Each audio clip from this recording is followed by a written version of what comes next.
तरणिसत्सवर्णं करुणघूर्णद्विरेफा वलिकलितकपोलोद्दानदामाभिरामं गिरिशिगिरिसुताभ्यां लालितं नित्यमङ्के स्वजनभरणशीलं शीलये विघ्नराजं तद्दिव्यमभयं धाम सारस्वतमुपास्महे यत्प्रसादात् प्रलीयन्ते तद्दिव्यमभयं धाम सारस्वतमुपास्महे यत्प्रसादात् प्रलीयन्ते मोहान्धस्तमसच्चटः। ॐ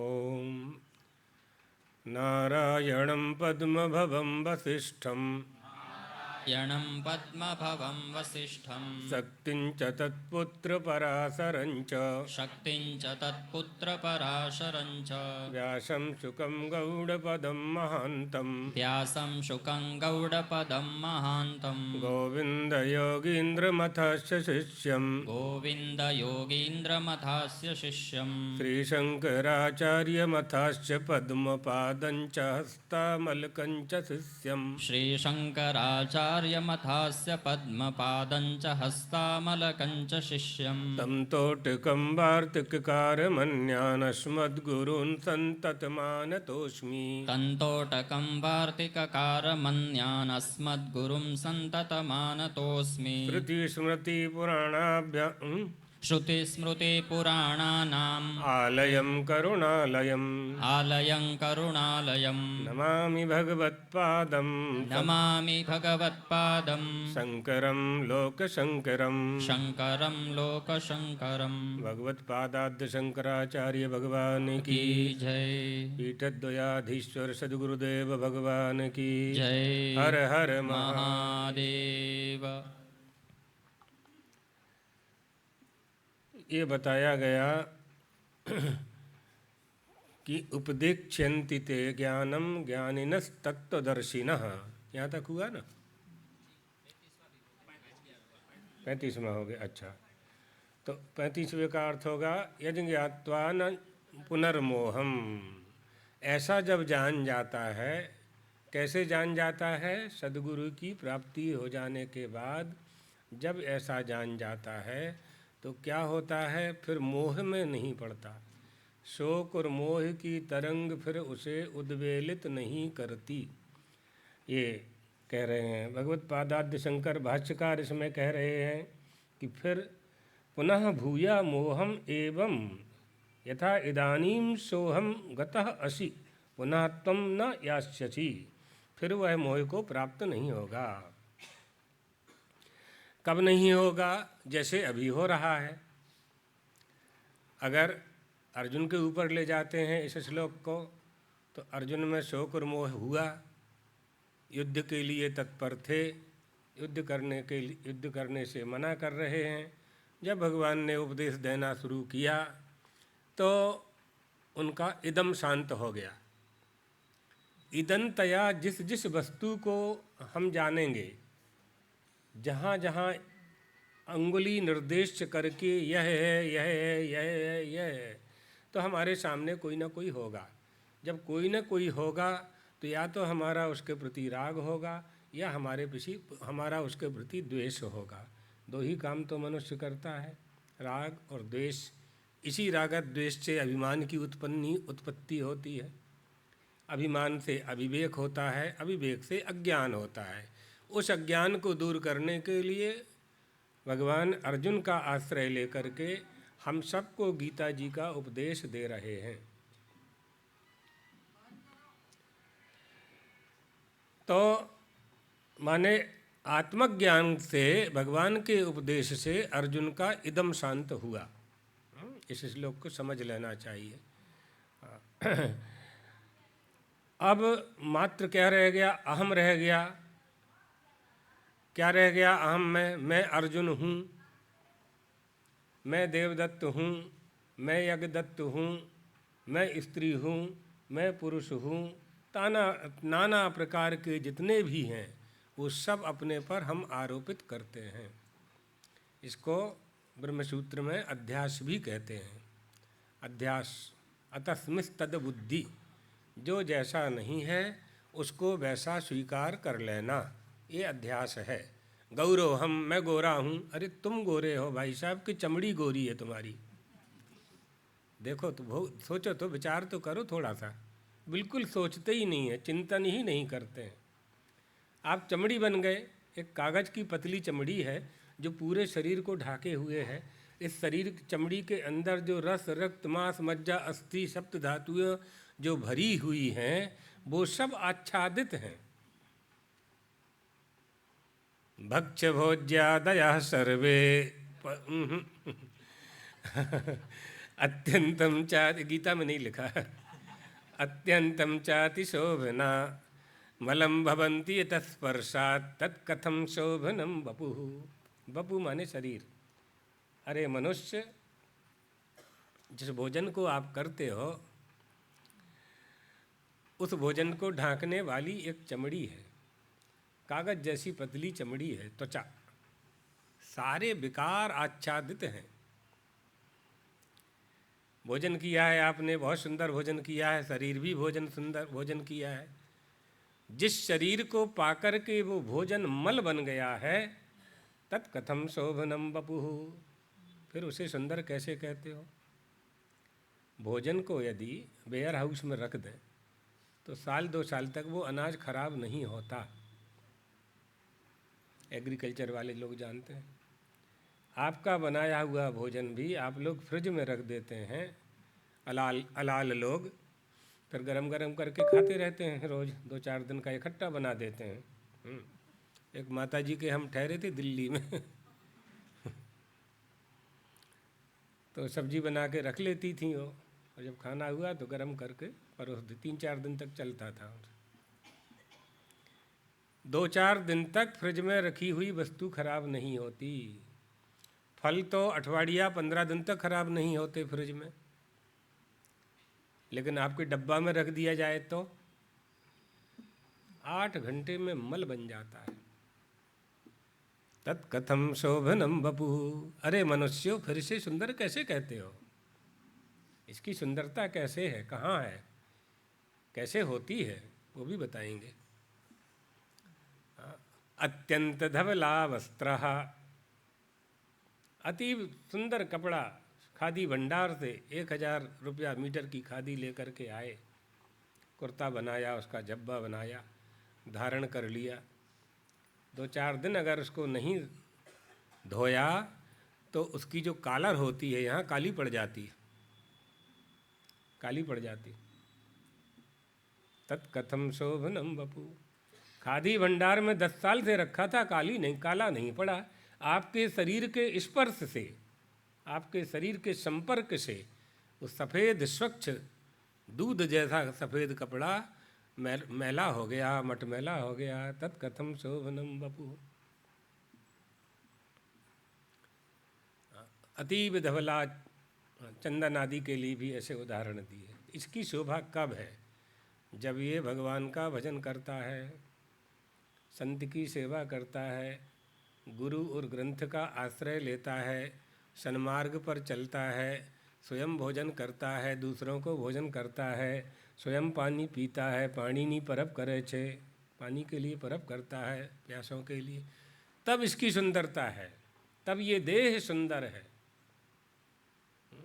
गोकर्ण कहते हैं ना अपने पिताजी से, आत्मदेव से, देहोस्ति मांस रुधिरे, ये हड्डी और मांस का स्ट्रक्चर है, इसमें ये सब भरा हुआ है।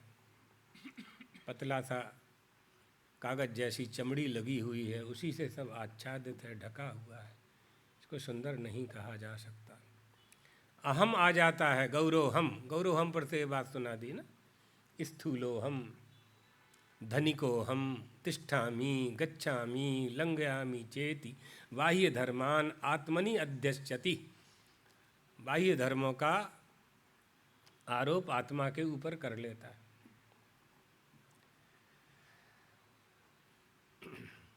बाह्य धर्मान आत्मनि अध्यस्यति, अंतःकरण के धर्मों को अपने ऊपर धारण कर लेता है। मन के संकल्प विकल्प आदि धर्मों को अपने ऊपर धारण कर लेता है। इन सब से मुक्त होते हैं। जब इन सब से मुक्त हो गए तो फिर हम बचे, यानी मैं बचा। इदम सब कुछ चला गया, इदम सब कुछ चला गया, अनिदम बचा, जिसका त्याग नहीं किया जा सकता। ऐसी कौन सी वस्तु है जिसका त्याग नहीं किया जा सकता? संसार के एक एक अंग भी छोड़ छोड़ करके चले जाते हैं, उनका भी त्याग हो जाता है। आँख चली जाती है, इसका मतलब है हम आँख नहीं हैं। आँख के रहने पर भी हम हैं, तो हम आँख नहीं हैं। कर्णेंद्री चली जाती है, श्रवण शक्ति नष्ट हो जाती है, फिर भी हम हैं, इसका मतलब हम कर्णेंद्री नहीं हैं। पैर चले जाते हैं तो प्लास्टिक के, लकड़ी के आदि के पैर लग जाते हैं, बाकर आ जाता है, कुछ ना कुछ आश्रय मिल जाता है, इसका मतलब हम पैर नहीं हैं।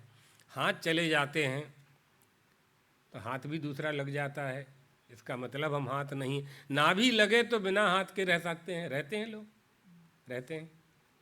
हमने तो खुद देखा है रेलवे स्टेशन पर, काशी में जब पढ़ते थे रेलवे स्टेशन पर, उसके दोनों हाथ नहीं थे। लकड़ी की घोड़ी गाड़ी किसी ने दे दी थी और एक बालक उसको लकड़ी में बैठा कर घुमाता था स्टेशन के आसपास, लोग दक्षिणा देते थे। बिना हाथ के भी चल रहा था काम। ऐसी कौन सी वस्तु है जिसके न चले जाने पर हम नहीं रहते? और ऐसी कौन सी वस्तु है जिसके बिना हम रह नहीं सकते? तो जो वस्तु, जो तत्व जिसके बिना हम नहीं रह सकते, वही सुखप्रद है, वही आनंद है, और उसी का नाम आत्मा है। उसके बिना, प्राणात्मा के बिना हम नहीं रह सकते। इसलिए ये कहा गया है कि प्रत्येक मनुष्य अपने आत्मा से ही प्यार करता है, अपने आपा से ही प्यार करता है। तो यहाँ प्रसंग के अनुसार बता दें कि इदम शांत हो गया तो अब अहम सहस शेष रह गया, और अहम में कोई मिलावट होगी नहीं। अहम में अहम क्या मिलेगा? दूध में दूध क्या मिलाओगे? मिलावट तो अतिरिक्त में ही होगी ना। दूध में पानी मिलाओगे, दूध में दूध मिलाओगे, दूध ही हो जाएगा। घी में घी मिलाओगे, घी ही रहेगा। घी में जब डालडा मिलाओगे तो ना वो घी रहेगा ना डालडा रहेगा। दूध में जब पानी मिलाओगे तो ना पानी रहेगा ना दूध रहेगा। तो मिलावट नहीं होनी चाहिए। असली हिंदू नकली हिंदू, असली सनातनी नकली सनातनी, असली ब्राह्मण नकली ब्राह्मण, असली साधु नकली साधु, इनसे बचना चाहिए, बचना चाहिए। तो मिलावट हमेशा अतिरिक्त में ही होती है, उस मिलावट को दूर करना है। जैसे ही मिलावट दूर होगी, अब यहाँ क्या मिलावट हो गई थी अर्जुन को? स्वजन अपने ही बंधु बांधवों को मृत देखूंगा, मेरे द्वारा मारे जाएंगे, यही मिलावट हो रही थी ना। स्वजन बधात विमुखश्च दोष बुद्धिर अपहरति, आत्मबुद्धिया कुमितिम अहरत। भगवान के उपदेश से क्या हुआ? ये जो बुद्धि थी कि मैं मारूंगा और उनकी मृत्यु होगी, इस बुद्धि का अपहरण परमात्मा ने कर लिया। तब अर्जुन ने कहा नष्टो मोहा स्मृतिर्लब्धा, है ना। इसलिए ये हमारे सब शत्रु हैं, इन शत्रुओं से अपनी रक्षा करनी चाहिए। जैसे भवन में रहते हैं तो जिसके प्रति हमारा महत्व है उसकी हम रक्षा करते हैं, सोना चांदी की रक्षा करते हैं, तो शत्रुओं से भी हमें अपनी रक्षा करनी चाहिए। कौन शत्रु है? काम रूपी शत्रु है, क्रोध रूपी शत्रु है, लोभ रूपी शत्रु है, मोह रूपी शत्रु है। इन सब शत्रुओं से हमें अपनी सुरक्षा करनी है। अब काम रूपी शत्रु कहाँ रहता है? काम रूपी शत्रु का अधिष्ठान कहाँ है? अधिष्ठान का ज्ञान हो जाए तो उस पर विजय प्राप्त कर ली जाती है, मालूम पड़ना चाहिए, अधिष्ठान का ज्ञान होना चाहिए। इसलिए काम रूपी शत्रु का जो अधिष्ठान है, मन बुद्धि इंद्री, यही सब है ना। हाँ, इसी तीसरे अध्याय में पढ़ चुके हैं अपने लोग, तीसरे अध्याय का 40वां श्लोक है शायद। तो उसमें ये सब पर विजय प्राप्त करनी चाहिए। ये मन बुद्धि इंद्री ये हमको मोहित करते हैं, मोहित करके अपने वश में कर लेते हैं और हम मोह के वशीभूत हो करके जगत का ये जो प्रपंच है इसमें मोहासक्त हो जाते हैं। आसक्ति के भी कई प्रकार हैं, तो यहाँ मोहाशक्ति की ही बात हो रही है। इसलिए इंद्रियों को वश में करना है, मन को वश में करना है, काम रूपी शत्रु को अपने वश में करना है ना?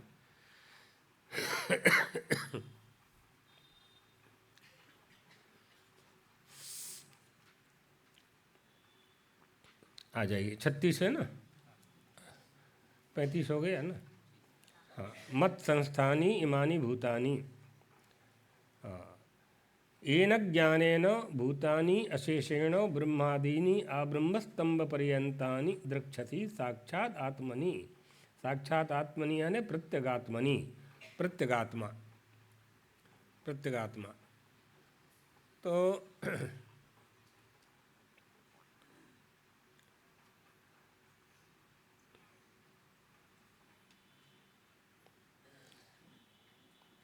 जिस ज्ञान के द्वारा संपूर्णता से सभी भूतों को माने प्राणियों को, आब्रह्म स्तंभ, ब्रह्म चीटी से लेकर के ब्रह्मा तक सभी प्राणियों को, ये सब मुझ में स्थित हैं।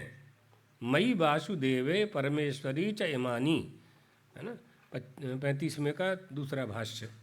मयि वासुदेवे परमेश्वरे च इमानी, इस प्रकार साक्षात अंतरात्मा में जो देखेगा, मुझ वासुदेव परमेश्वर में भी सब भूतों को जो देखेगा यानी प्राणियों को देखेगा, अर्थात सभी उपनिषदों में जो उपदेश है जीवात्मा और परमात्मा की एकता तो तय है ना, उपनिषद तो यही उपदेश करते हैं।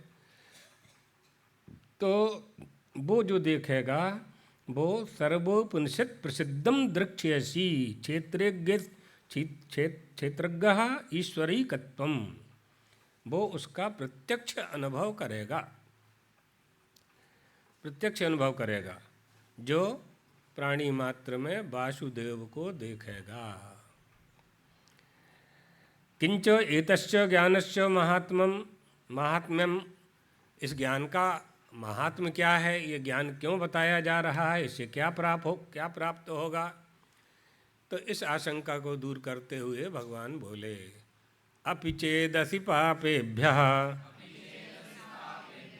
सर्वेभ्यः पापकृत्तमः सर्वं ज्ञानप्लवेनैव वृजिनं संतरिष्यति। पापियों से भी अधिक पाप करने वाला जो होगा तो ज्ञान रूपी नौका से निश्चित रूप से पाप समुद्र से, संपूर्ण पाप रूपी समुद्र से अपने आप को पार कर लेगा। कैसे करेगा? ज्ञान की नौका होनी चाहिए उसके पास। ज्ञान की नौका ही संसार सागर से पार करने में समर्थ है। नदी के इस तरह पाप खड़े हैं, जल बहुत भरा हुआ है, प्रवाहित भी हो रहा है, धार भी तेज है, श्रावण भाद्र का महीना है, आपको नदी पार करके अपने ग्राम को प्राप्त करना है। तैरता आता नहीं है, तरता आवड़ तो नथी, कैसे पार करेंगे आप? नाव दिखाई नहीं पड़ती है। आंख बंद करते हैं, ईश्वर से प्रार्थना करते हैं, उसी समय ईश्वर गुरु बन के आ जाते हैं।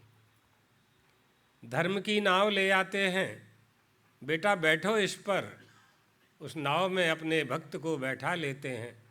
ज्ञान और वैराग्य की पतवार से नाव को खेते हैं और अविद्या रूपी जल में से निकाल करके मोक्ष रूपी किनारे पर पहुंचा देते हैं। ये संसार सागर से पार होने का सरल उपाय है। विश्वेश पादाम्बुज दीर्घ नौका, भगवान विष्णु के चरणों की रज की नौका बना लो, उनके चरणों की कृपा की नौका बना लो, उनकी भक्ति करके भक्ति के फल की नौका बना लो, ज्ञान की नाव बना लो। बहुत साधन है। सामर्थ्य के अनुसार, बुद्धि के अनुसार, अपनी शरीर की शक्ति के अनुसार, मन बुद्धि चित्त की शक्ति के अनुसार बहुत उपाय हैं। किसी भी एक उपाय का आश्रय लेकर हम निश्चित रूप से इस संसार सागर से पार हो सकते हैं। बस पहले तो निष्ठा होनी चाहिए कि हमें पार होना है। अगर ये निष्ठा नहीं होती है तो जहाँ आप हैं, जिस स्थिति में आप हैं, जिस प्रपंच में आप हैं, उसी में आपको मज़ा आ रहा है तो आप निकलने का कभी सोचेंगे ही नहीं। जिस माहौल में, जिन पदार्थों के साथ, जिन व्यक्तियों के साथ, जिस भोग्य वस्तुओं के साथ लिपट करके, चिपट करके आनंद ले रहे हैं, वहाँ से आपको निकलने की इच्छा ही नहीं होगी। जब इच्छा ही नहीं होगी तो आगे बढ़ेंगे ही नहीं आप। हर बार आपका बालक 8वीं में फेल होता रहेगा, होता रहेगा, होता रहेगा, 9वीं क्लास में जा ही नहीं पाएगा, 10th में जा ही नहीं पाएगा। आप भोग्य पदार्थों में ही अनुरक्त रहेंगे, भोक्ता और भोग्य को आप समझ ही नहीं पाएंगे। तो भोक्ता का और भोग्य का जो साक्षी है उसे पाने का प्रयास नहीं करेंगे तो भोक्ता और भोग्य दोनों में ही आपकी अनुरक्ति बनी रहेगी। उससे ऊपर उठना चाहिए।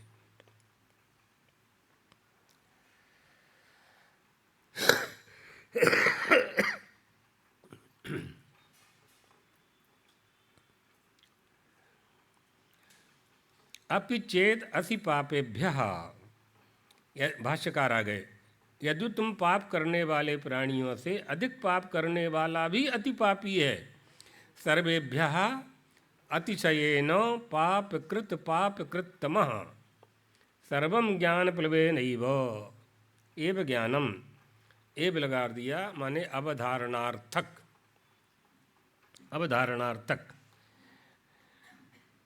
सर्वं ज्ञानप्लवेनैव एव ज्ञानम एव प्लवं कृत्वा वृजिनम, वृजनार्णव, अर्णव, अर्णव माने समुद्र, उसे पार करना है। संतरिष्यसि, ज्ञान रूपी नौका ही पार करा पाएगी। धर्म अपि मुमुक्षोः पापम उच्यते। मुमुक्षु के लिए धर्म का पालन करना भी बंधक है, क्योंकि धर्म का पालन करना ये मुमुक्षु के लिए कहा जा रहा है। अपने ऊपर लागू मत कर लेना। जिनको बिल्कुल संसार से वैराग्य हो गया है और मुक्त होने की इच्छा प्राप्त हो गई है मन में। राजा जनक पूछ रहे थे ना, कथम ज्ञान ममाप्नोति, कथम मुक्तिर्भविष्यति, वैराग्यंच कथम प्राप्यो। ज्ञान कैसे प्राप्त होगा, मोक्ष कैसे प्राप्त होगा, वैराग्य कैसे प्राप्त होगा। अष्टावक्र जी ने कहा, विषयान विषवत् त्यज मुक्ति मिच्छति चेत्तात। मुक्ति चाहते हो तो विषयों को विष की तरह त्याग कर दो, मिल जाएगी। धर्म का फल भोगने के लिए जन्म लेना पड़ता है। अच्छे घर में जन्म होगा, अच्छे माता पिता भी मिलेंगे, धन भी मिलेगा, सब कुछ मिलेगा, लेकिन जन्म तो लेना ही पड़ेगा। उद्देश्य क्या है? मुमुक्षु का उद्देश्य है मुक्त होना, यानी जन्म मरण से मुक्त होना है उसे, तो उसके लिए लागू होगा। जो ये जो पंक्ति है, ज्ञानम एव प्लवम कृत्वा वृजिनम वृजनार्णवम पापम संतरिष्यति। धर्म अपि मुमुक्षोः पापम उच्यते। तो समस्त पाप रूपी समुद्र से अच्छी तरह से वह पार हो जाएगा। ये उसी के लिए लागू होगा। केवलम धर्म उद्देश्य विभवो ब्रह्मचेतसाम विहितश्चोपकाराय पद्म पत्र नयम व्रजेत। जल में कमल के पत्र जैसा रहता है वो। केवलम धर्म उद्देश्य, धर्म का पालन करना जिसका उद्देश्य है देह का रक्षण करना मात्र, इसलिए कि धर्म का पालन करेगा, आत्महत्या का पाप न लगे, देह की रक्षा करनी है बस इसलिए भोजन करता है, पैर हैं इसलिए चलता है, हाथ है इसलिए कुछ ना कुछ करता है, लोटा उठा करके जल भर करके अपने ऊपर स्नान कर लेता है, मस्तक है इसलिए जल डालता है उस पर, और पेट है इसलिए 2 रोटी खा लेता है। यदा तु विदितम तत्त्वं परब्रह्म सनातनम, कुछ नहीं करना है उस परम तत्व को जानने के लिए। ज्ञानम कथम नाशयति पापम। तो यहाँ प्रश्न उपस्थित हुआ कि ज्ञान पाप को किस तरह नष्ट कर देता है। आपने कह दिया ज्ञान से पाप नष्ट हो जाते हैं, ज्ञानाग्नि भस्म कर्माणि, सारे कर्म भस्म हो जाते हैं। कैसे हो जाते हैं समझाना पड़ेगा ना, यही यही तो गीता की बात है। इसलिए गीता विश्व में सर्वश्रेष्ठ ग्रंथ है, सर्वश्रेष्ठ ग्रंथ है। ज्ञानम कथम, ज्ञानम कथम, ज्ञान से ही इदम वस्तु जाएगी। यह है, यह है, यह है, यह है और मैं हूँ, अहंकार और ममकार, ये मैं हूँ और यह मेरा है, ये कैसे नष्ट होगा? ज्ञान से तो ही नष्ट होगा। जिस वस्तु को तुम अपने मान रहे हो, जिस कुर्सी को आप अपनी मान रहे हो, वो कुर्सी तो नष्ट होने वाली है, टूटने वाली है। वो लकड़ी की है, प्लास्टिक की है, लोहे की है, ये सब धातु नष्ट होने वाले हैं। आपकी वस्तु कौन सी है जो हमेशा आपके साथ रहती है? वही आपकी वस्तु है। सच्चा सुख क्या है? जिसे प्राप्त कर लेने के बाद और किसी सुख की कामना मन में पैदा ही ना हो, वही सच्चा सुख है। तो इदंतया सब वस्तुओं का त्याग किया जा सकता है, प्रत्यक्ष चैतन्य आत्मा का त्याग नहीं किया जा सकता। वो बाध रहित है, वो है आत्मा। इसलिए यही ज्ञान का फल है, यही ज्ञान का फल है। एक बाध सामानाधिकरण होता है वेदांत में, सामानाधिकरण भी होता है, बाध सामानाधिकरण भी होता है। अखंड सदघन चिदघन के सिवाय कुछ नहीं है, ये ज्ञान का फल है कि अखंड सदघन चिदघन के सिवाय कुछ नहीं है। अनंत कोटि ब्रह्मांड का जो नायक है, जो सारी सृष्टि को उत्पन्न करता है, सारी सृष्टि में निवास करता है, सबको अपने में विलीन कर लेता है, वही सृष्टि का अभिन्न निमित्तोत्पादक होते हुए जो जगत दिखाई पड़ रहा है, दृश्यमान जगत जितना भी दृष्टि गोचर हो रहा है, यह उसका एक विलास मात्र है,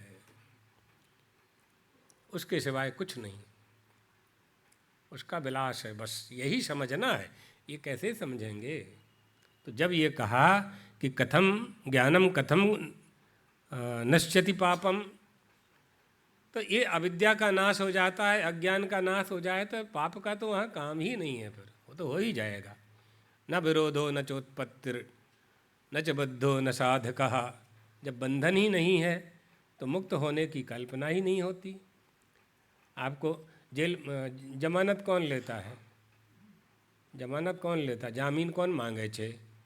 जो कारागार में हो ये मांगे ना, अदालत में जा कर के, कोर्ट में जाके जमानत लेते हैं ना। त्रिपाठी जी जब मजिस्ट्रेट थे तो बहुत लोग आते थे इनके पास जमानत लेने के लिए। तो ये जमानत जो लेता है उसका परीक्षण करता है कोर्ट, ये जिम्मेदार है कि नहीं, ऐसे नहीं छोड़ते हैं। बहुत शर्त होती है उसमें, प्रतिज्ञा होती है, इसको ये लोग एग्रीमेंट कहते हैं। वो सब देखा जाता है तब जमानत दी जाती है। तो जो कारागार में है वही जमानत के लिए अर्जी देता है, जो मुक्त है, नित्य मुक्त है, इन्हें क्या अर्जी आप बानी छे, आवश्यकता ही नहीं। पहले बद्ध और मुक्त दोनों को हमें समझना चाहिए। कैसे समझेंगे? तो ज्ञान से ही समझ सकते हैं, दूसरा कोई उपाय नहीं है। तो अर्जुन के मन में ये बात आई कि ज्ञानम कथम नाशयति पापम, कैसे नष्ट होगा? तो भगवान कहते हैं यथैधांसि समुद्धोऽग्निर् भस्मसात् कुरुतेर्जन ज्ञानाग्निः सर्वकर्माणि भस्मसात् कुरुते तथा। जैसे प्रज्वलित अग्नि, जलती हुई अग्नि, होली में होलिका दहन करते हैं ना, फाल्गुन में, कुछ भी डाल दो आप, जो डालोगे सब स्वाहा भस्म, सब कुछ भस्म हो जाएगा।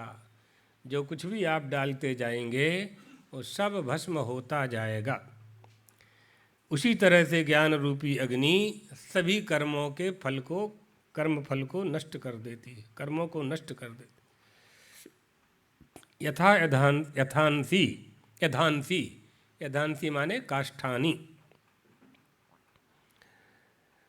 जैसे अच्छी तरह से दीप्त यानी प्रज्वलित हुआ अग्नि ईंधन को, काष्ठ के समूह को भस्म रूप कर देता है, वैसे ही ज्ञान रूप अग्नि सब कर्मों को भस्म कर देता है। भस्मी भावम कुरुते, भस्मी भावम कुरुते यानी निर्बीज कर देता है। निर्बीज यानी उस ऐसा बीज जिसमें अंकुरोत्पादनी शक्ति नष्ट हो चुकी है, ऐसा बीज। तो ऐसे बीज को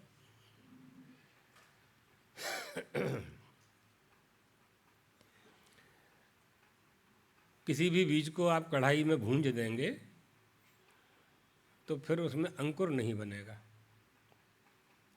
अंकुरोत्पादन नहीं होगा फिर उसमें। लेकिन जब तक उसको नहीं भूंजेंगे तो उसमें जो अंकुर होने की जो शक्ति है वो रहती है हमेशा। वो पृथ्वी और जल को पाकर के प्रस्फुटित होती है, धरती को फोड़ करके ऊपर आ जाती है। इसलिए नहीं साक्षात एव ज्ञानाग्नि कर्माणि ईंधनवत भस्मी कर्तुम शक्नोति, तस्मात् सम्यक दर्शनम सर्वकर्मणाम निर्बीजत्वे कारणम इति अभिप्रायाः। थोड़ा और आगे कुर्सियाँ कर लो तो दूसरे लोग भी बैठ जाएंगे। आगे इतनी जगह पड़ी है, क्यों पीछे बैठे? आगे आ जाओ तो दूसरे लोगों को मौका मिले।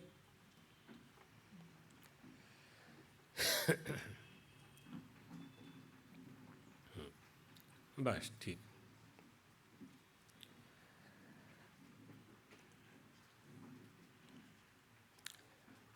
अर्थात यथार्थ ज्ञान सब कर्मों को निर्बीज कर देता है ना। सर्वकर्मणाम निर्बीजत्वे कारणम इति अभिप्रायः। तस्मात् सम्यक दर्शनम, सम्यक दर्शन यानी समदर्शन, प्राणी मात्र में परमात्म दर्शन, यही होगा, दूसरा कुछ है ही नहीं। चार बेटे हैं पिता के, चारों अलग अलग हैं, चारों के चेहरा रुचि स्वभाव सब अलग अलग है, लेकिन माता पिता एक है। माता पिता दो नहीं हैं, पिता तो एक ही है। इसलिए चारों में माता पिता हैं, चारों में ही माता पिता बैठे हुए हैं। अब उनका स्वभाव और रुचि अलग अलग क्यों है? अगर ये प्रश्न किसी के मन में उठे तो हर जीव अपना अपना संस्कार लेकर के आता है, पाप और पुण्य का फल लेकर के आता है। इसलिए उन चारों में भी एक सफलता प्राप्त कर लेता है और एक दूसरा कोई भी काम करता है तो असफल होता जाता है। ऐसा होता है, व्यवहार में होता है कि नहीं? एक बहुत बड़ा अधिकारी बन जाता है, एक चौकीदार बन जाता है। माता पिता एक ही हैं दोनों के। इसके पीछे बहुत कर्मजन्य संस्कारों का व्याख्यान है। सामर्थ्याद कुछ यहाँ उत्तर दे रहे हैं भाष्यकार। येन कर्मणा शरीरम आरब्धम, जिस कर्म से शरीर उत्पन्न हुआ है वह फल देने के लिए समक्ष आ गया है, तैयार हो गया है या प्रवृत्त हो गया है। तत् प्रवृत्ति फलत्वात् उपयोगेन एव क्षीयते, इसलिए उसका नाश तो उपभोग करने से, उपयोग करने से ही होगा। बिल्कुल यह युक्ति की बात है, भोगना ही पड़ेगा। ना भुक्तम अपक्षीयते, गच्छन्ति चांतरिक्षे वा प्रविशन्ति महीतले। चाहे आकाश में चले जाओ या धरती में, पृथ्वी में प्रवेश कर लो, लेकिन बिना भोगे वो नष्ट नहीं हो सकता। भोगना क्यों पड़ता है? क्योंकि करते हैं। करने का फल क्यों भोगना पड़ता है? क्योंकि कर्तापन आता है। कर्तापन ना आए तो भोगना ही नहीं पड़े। यही बात समझाई जा रही है। अतः यानि अप्रवृत्त फलानि ज्ञानोत्पत्तेः प्राकृतानि ज्ञान सहभावीनि च अतीतानेक जन्म कृतानि च तानि एव सर्वाणि भस्मसात् कुरुते। ज्ञान की उत्पत्ति से पहले ज्ञान के साथ किए गए पुराने नए कर्म, अनेक जन्मों में किए गए जो कर्म हैं, जो कर्म अभी तक फल देने के लिए तैयार नहीं थे, सामने नहीं आ रहे थे, उन्हीं कर्मों के फल ने तो हमें मनुष्य बनाया। उन्हीं कर्मों के फल ने पशु का निर्माण किया, उन्हीं कर्मों के फल ने त्रियक योनि मेंढक मछली का निर्माण किया। उन सब कर्मों को ही ज्ञान की अग्नि भस्म कर सकती है, लेकिन प्रारब्ध कर्मों को भस्म नहीं किया जा सकता। प्रारब्ध कर्म तो भोगना ही पड़ेंगे, भोग से ही नष्ट होगा वो। यतः एवं अतः, क्योंकि ज्ञान का इतना प्रभाव है अर्जुन, ज्ञान का प्रभाव ही ऐसा है। कैसे? नहीं ज्ञानेन सदृशम पवित्रमिह विद्यते यत्स्वयं योग संसिद्धः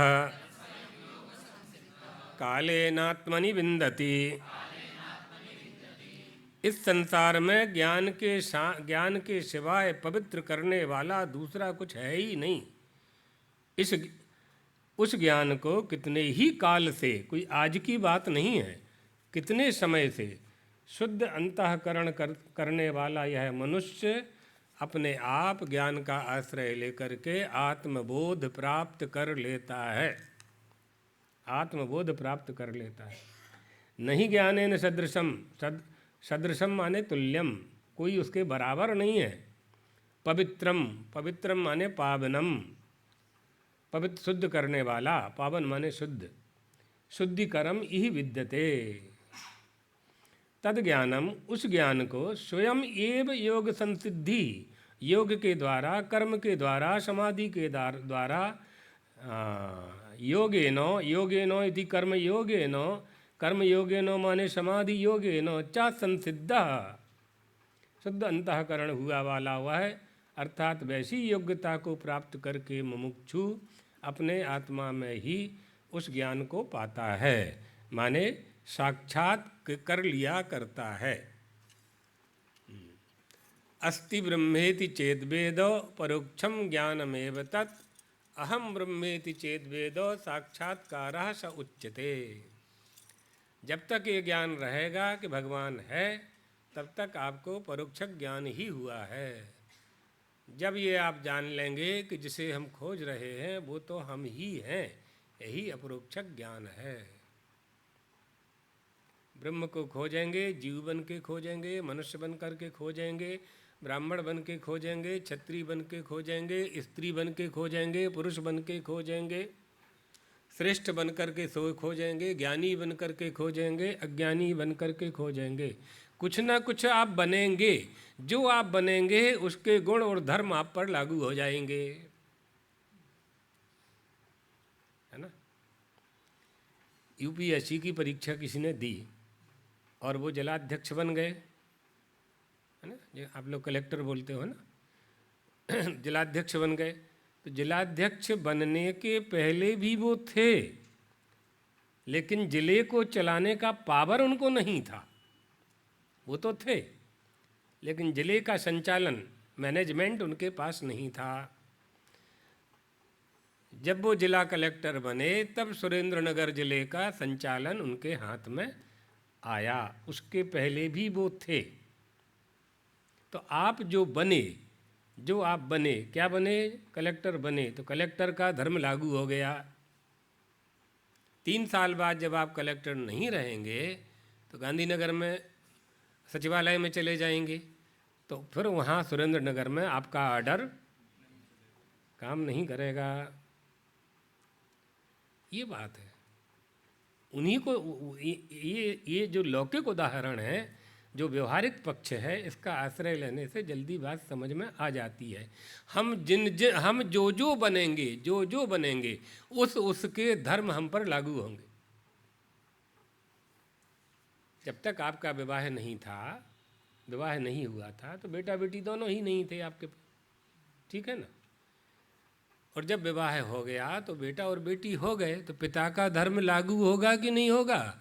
बच्चे को पढ़ाओगे कि नहीं पढ़ाओगे ना, उसके कपड़े बदलोगे कि नहीं बदलोगे, 1 साल के बच्चे का मलमूत्र फेंकोगे कि नहीं फेंकोगे, सब लागू होगा। उंगली पकड़ के स्कूल ले जाओगे, गुरु को बुलाओगे, नामकरण कराओगे, हिंदू हो तो हिंदू धर्म के 16 संस्कार कराओगे, जनेऊ का अधिकारी है तो 8 वर्ष में जनेऊ कराओगे, शास्त्रों के रुचि है तो आप हिंदू धर्म को पढ़ना चाहते हैं, पढ़ाना चाहते हैं, अपनी प्राचीन संस्कृति की रक्षा करने चाहते हैं, तो हिंदू धर्म शास्त्रों का अध्ययन कराओगे।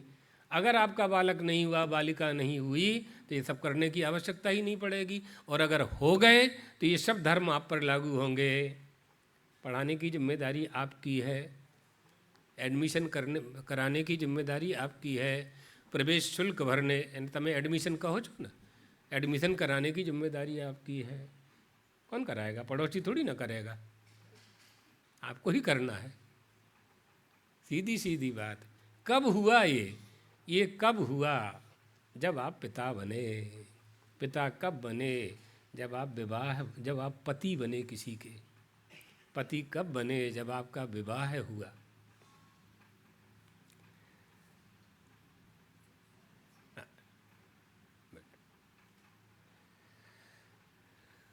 इस तरह से तमाम धर्म हम पर लागू हो जाते हैं। संसार के धर्म असंसारी पर संसारी के धर्म लागू हो रहे हैं। हम तो नित्य शुद्ध बुद्ध मुक्त स्वभाव हैं, अब तमाम धर्मों का आरोप हम पर हो रहा है। इंद्रिय धर्मान काणा किलीवा बधरो हम इति, इंद्रियों के धर्म हम पर लागू हो रहे हैं, अंतःकरण के धर्म हम पर लागू हो रहे हैं, मन बुद्धि चित्त अहंकार के धर्म हम पर लागू हो रहे हैं। इन्हीं में उलझ गए हैं बस।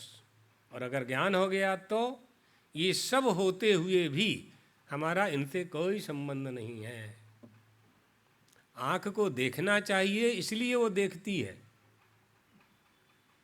आँख तो अपना काम करेगी, वो तो देखेगी, क्योंकि रूप का दर्शन करना निर्दोष चक्षु का काम है, उसका धर्म है वो।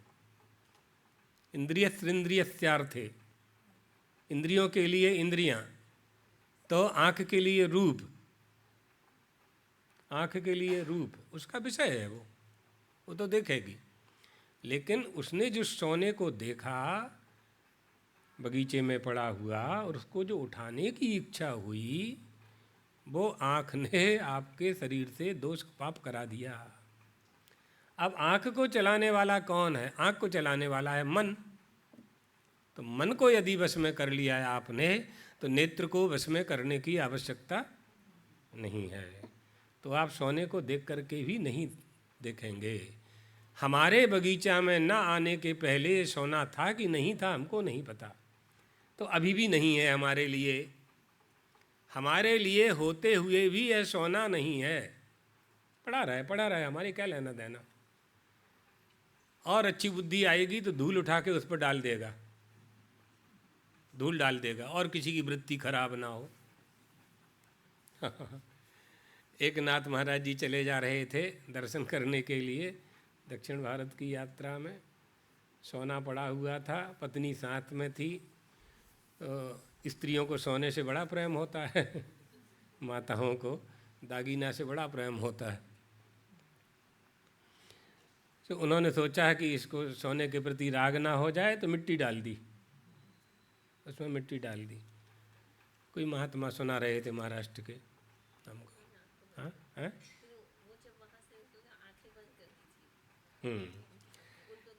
हाँ, तो ऐसा कुछ हुआ। तो मिट्टी डाल दी उन्होंने। पीछे से पत्नी आ रही थी। पत्नी ने कहा, स्वामी क्या कर रहे हो? बोले, यहाँ सोना पड़ा था तो मैंने इस पर मिट्टी डाल दी कि तुम्हारी बुद्धि कहीं सोने में अटक ना जाए। तो उनकी पत्नी बोली, अरे स्वामी क्या मिट्टी पे मिट्टी डाल रहे हो। तो उन्होंने नमस्कार किया, अरे तू तो मुझसे आगे निकल गई, मुझसे आगे निकल गई, ये ज्ञान है ना ये।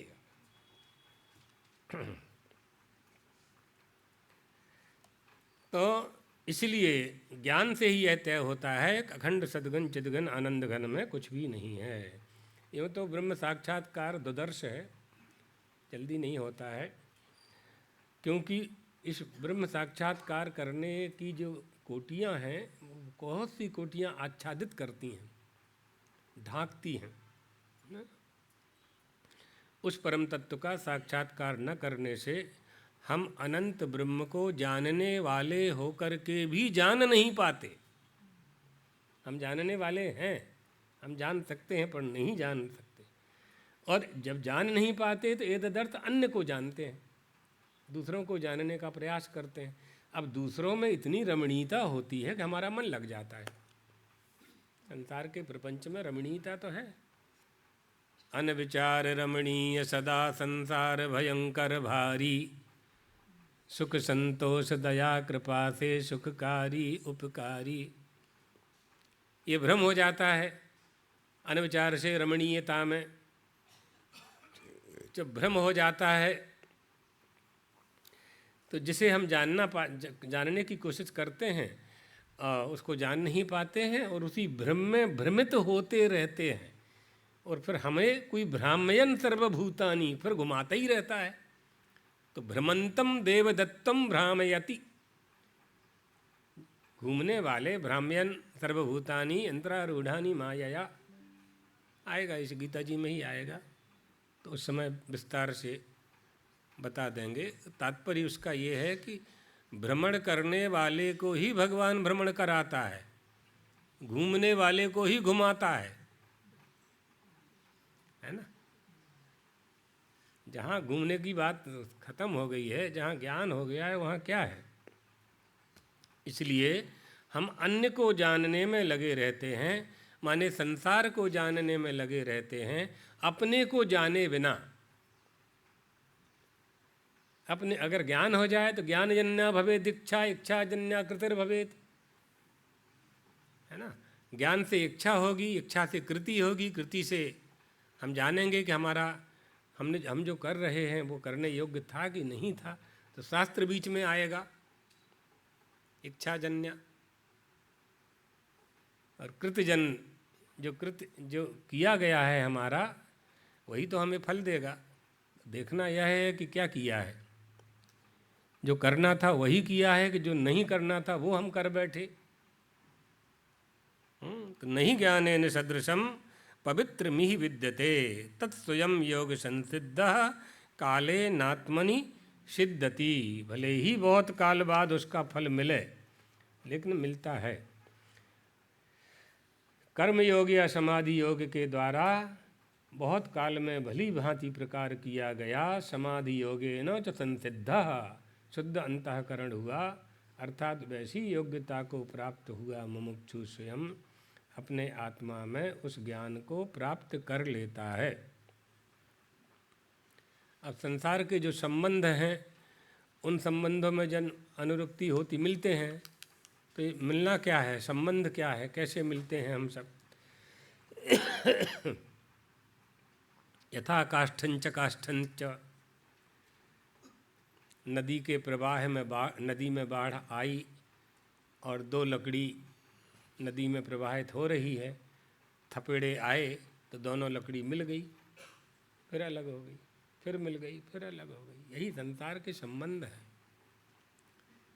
यावतः कुरुते जंतु संबंधा मनस प्रियान तावन्तोष निखन्यन्ते हृदये शोक संकवः। मनुष्य जितना ही संबंध स्थापित करता है, उतने ही बंधन के खूंटे अपनी छाती में गाड़ता है। कैसे? जैसे पशुपालक जितने ही बछड़े बछड़ी जन्म देते जाते हैं, तो गौशाला में, पशुशाला में उतने ही खूंटे उनके बांधने के लिए गड़ाता जाता है। इसी तरह से मनुष्य भी जितने संबंध स्थापित करता है, जितनी दोस्ती बढ़ाता है, जितने वैवाहिक समधी समदन बनाता है, उतने ही संकट के खूंटे अपने यहाँ गड़ाता है, लगाता जाता है। समेत पुनरे याताम, मिलते हैं, जाते हैं, छूटते हैं, बिछुड़ते हैं। ये जो अद्भुत समागम है, अद्भुत समागम है, इस समागम में कोई भी स्थायित्व नहीं है, कोई भी संबंध स्थायी नहीं है। अव्यवस्थित चित्तानाम प्रसादोपि भयंकरः। कंस अपनी बहन को ले जा रहा था, देवकी जी को ले जा रहा था। मेरी बहन है, बड़ा प्यार करता था अपनी चचेरी बहन से। वसुदेव जी के साथ विवाह हुआ। वसुदेव जी अपनी पत्नी को अपने घर ले जा रहे थे, यानी ससुराल जा रही थी। कंस आ गया, रथ के घोड़ों की जो रास है वो ले ली अपने हाथ में। मैं अपनी बहन को घर तक छोड़ के आऊँगा। पीछे पीछे कई रथ थे, आगे आगे वसुदेव जी थे। आकाशवाणी हुई, अरे कंस, जिसे तुम ले जा रहे हो उसका 8वां गर्भ तुम्हारी मृत्यु का कारण बनेगा। रास छोड़ दी, वहीं हाथ ढीले पड़ गए। ऐसे जिन हाथों से ऐसे ऐसे खींच रहा था घोड़ों की रास को, लगाम को, ऐसे हो छूट गए। कूद पड़ा रथ पर से, तलवार निकाल ली। बहन ही नहीं रहेगा, न रहेगा बांस, न बजेगी बांसुरी। बहन ही नहीं होगी तो बच्चे कहाँ से होंगे? इसी समय वध कर देता हूँ। वसुदेव जी ने समझाया, तुम्हारी बहन है, अभी अभी विवाह हुआ है, मंगल चिन्ह नहीं खत्म हुए। मरना नहीं चाहता था, देवकी को मारना चाहता था, खुद नहीं मरना चाहता था। अगर तुम अमर हो तो देवकी भी अमर है, और अगर देवकी मरने वाली है तो तुम अमर कैसे हो गए? तुमने अपने आप को अमर कैसे मान लिया? हिरण्यकशिपु मरना नहीं चाहता था, सबको मारना चाहता था। प्रहलाद जी को अपने बेटे को मारना चाहता था। क्यों? मुझे भगवान नहीं कहता। बस इतनी सी बात पर कि मुझे भगवान नहीं कहे। मुझे भगवान न कहने वाला संसार में जिंदा नहीं रह सकता। मैं जिंदा रहूँगा। स्वयं को जीवित रखने के लिए दूसरे को मारने की आवश्यकता नहीं होती है। लेकिन ये हम बता रहे थे कि जिनका चित्त स्थायी नहीं होता है, बुद्धि स्थिर नहीं होती है, निश्चयात्मिका बुद्धि जिनकी नहीं होती है, अव्यवस्थित जिनका जीवन होता है, उतार चढ़ाव जिनमें लगा ही रहता है, हमेशा जो प्रपंच में ही अनुरक्त रहते हैं, उनका किसी एक वस्तु से कभी प्रेम होता है और कभी नहीं होता। जैसा कंस का हुआ, देवकी को अपनी बहन मान करके प्रेम करता था, लेकिन जब मृत्यु की बात आई कि इसका बेटा मारेगा, 8वां गर्भ, तलवार निकाल ली, हम ही मार देंगे। वो क्या मारेगा? हम बहन को ही मार देंगे। लो, कहाँ प्रेम रहा, कहाँ प्रेम गया? पिता और पुत्र से बड़ा प्रेम तो विश्व में कहीं नहीं होता है। माँ और बेटे से बड़ा तो प्रेम कहीं नहीं होता है। लेकिन तलवार निकाल ली। तेरा ईश्वर कहाँ है? का खंबे में है। कस्मात स्तंभे न दृश्यते, खंबे में दिखाई नहीं पड़ता। और मुट्ठी का मारा जोर से और खंबा फटा, तड़ तड़ तड़ तड़ तड़। भगवान नरसिंह प्रकट हो गए, प्रकट हो गए। अपने भक्त की बात खंबे में है, प्रहलाद जी ने कहा हाँ खंबे में है। प्रहलाद जी की वचन को सिद्ध करने के लिए परमात्मा ने नृसिंह रूप धारण कर लिया। ब्रह्मा जी की प्रतिज्ञा, आशीर्वाद को सिद्ध करने के लिए उन्होंने नृसिंह रूप धारण किया। न सिंह था, न शेर थे, न मनुष्य थे। प्रमाण नख निर्भिन्न महामोह मरारये, नमस्कुर में नृसिंहाय सप्रकाश चिदात्मने। महावाक्य रूपी, 4 महावाक्य रूपी 4 नखों के द्वारा अज्ञान रूपी हिरण्यकशिपु का वक्षस्थल विदीर्ण कर दिया। 4 महावाक्य। अहम ब्रह्मास्मि तत्त्वमसि अयमात्मा ब्रह्म प्रज्ञानम ब्रह्म।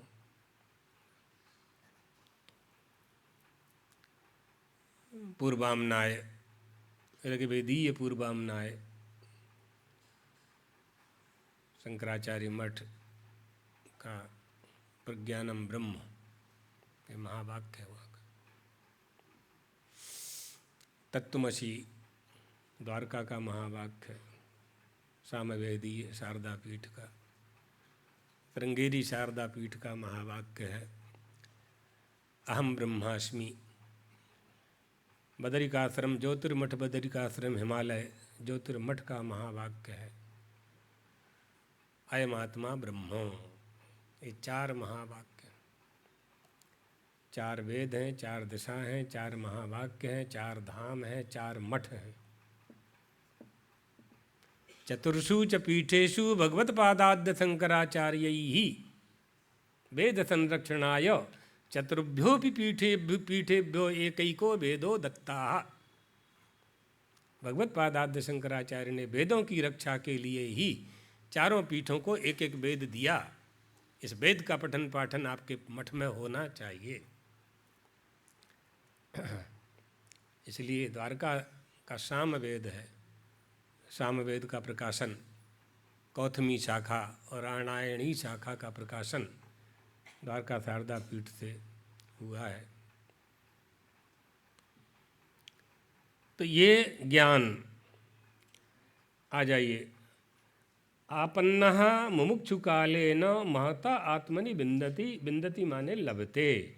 मुमुक्षु स्वयं अपने आत्मा में ही उस ज्ञान को प्राप्त कर लेता है, माने साक्षात्कार कर लिया करता है, साक्षात्कार कर लिया करता है। ज्ञान से ही संभव है। भगवत्पादाद्य शंकराचार्य जी ने कहा कि हम संन्यास लेंगे, तो शंकराचार्य जी ने माँ को बहुत समझाया, नहीं मानी। माँ ने कहा तुम एक ही हो बेटा, हमारे लाल हो, हमारे सुत हो। आद्य शंकराचार्य जी ने कहा कति नाम सुता न लालिता, कति नाम सुता न लालिता, कतिवा नेह बधूह भुंजहि, क्वाचा ते क्वाचा ता क्वा वा वयः भवसंगः खलु पांथ संगमाः। बद्रीनाथ यात्रा करने के लिए पैदल जाते हैं लोग, और जब आधी दूर पहुंच जाते हैं तो 4 यात्री होते हैं, तो एक केदारनाथ चला जाता है, एक गंगोत्री चला जाता है, एक जमुनोत्री चला जाता है, एक बद्रीनाथ जाता है। चारों अलग अलग हो गए। खलु पांथ संगमाः, माँ ये तो सब मिलते हैं, बस ये सब मिलते हैं, सब राहगीर हैं हम, भुंजी नहीं। कितनी बार हम तुम्हारे पुत्र बने होंगे, आप न जाने कितनी बार किसकी पुत्री बनी होंगी, किसकी पुत्र बने होंगे, किसके पिता बने होंगे, किसी के माता बने। क्वा चाहते क्वा चाहता, कितनी बार हम एक दूसरे के पिता पुत्र बने होंगे, माँ बेटी बने होंगे, कौन जानता है। ये सब बस मिलते हैं और निकल जाते हैं, मिलते हैं दूर हो जाते हैं, मिलते हैं दूर हो जाते हैं। ये ज्ञान दिया, इसी ज्ञान का तो फल है। माँ के मन में धीरे धीरे धीरे धीरे बैठने लगा। जब पूरा नहीं बैठा तब उन्होंने वो लीला की ग्राह वाली, स्नान करते समय मगर ने पकड़ लिया। इसलिए उस ज्ञान के द्वारा ही सत्य को जाना जाता है। अस्ति ब्रह्मेति, वो ब्रह्म है, यानी वो होता है, वो होगा, वो था, ऐसा कुछ नहीं है जहाँ, जो बिल्कुल वर्तमान में है। इसको हम ज्ञान से ही तो जान पाएंगे, बिना ज्ञान के कैसे जान पाएंगे। येन एकांतेन ज्ञान प्राप्ति ही भवति स उपायः उपदिश्यते। जिनके द्वारा निश्चय ही ज्ञान की प्राप्ति होती है, वह उपाय बताया जाता है। ज्ञान कैसे प्राप्त होगा? सब कुछ प्राप्त हो जाता है मनुष्य को, लेकिन ज्ञान में बाधक बन जाता है हमारा अभिमान, हमारी प्राप्त संपत्ति। संपत्ति बाधक नहीं बनती, उस संपत्ति में जो हमारी संपत्ति शब्द जुड़ता है, या मेरी संपत्ति शब्द जुड़ता है। संपत्ति तो है, विश्व में जितनी संपत्ति है उतनी है, लेकिन यह मेरी है और इतनी मेरी है, ये जो जब जुड़ जाता है तो ये इस भाव से ऐसे अज्ञान से हमारा अभिमान बढ़ता है और वह अभिमान हमारी उन्नति में बाधक बनता है। एक राजा था, तो राजा का बहुत बड़ा महल था। महल के अंदर राजा रानी राजकुमार तीनों ही निवास करते थे, सेवक लोग रहते थे। महल की बाहर की जो दीवार थी, बाहरी दीवार, 4 दीवार बोलते हैं जिसको, सुरक्षा के लिए, उस दीवार से बाहरी तरफ एक काम वाले की, वहीं महल की सेवा करने वाले का मकान था और वो 50 साल से रहता था और राजा की सेवा किया करता था पूरा परिवार। राजा की मृत्यु हो गई, राजकुमार राजा बन गया।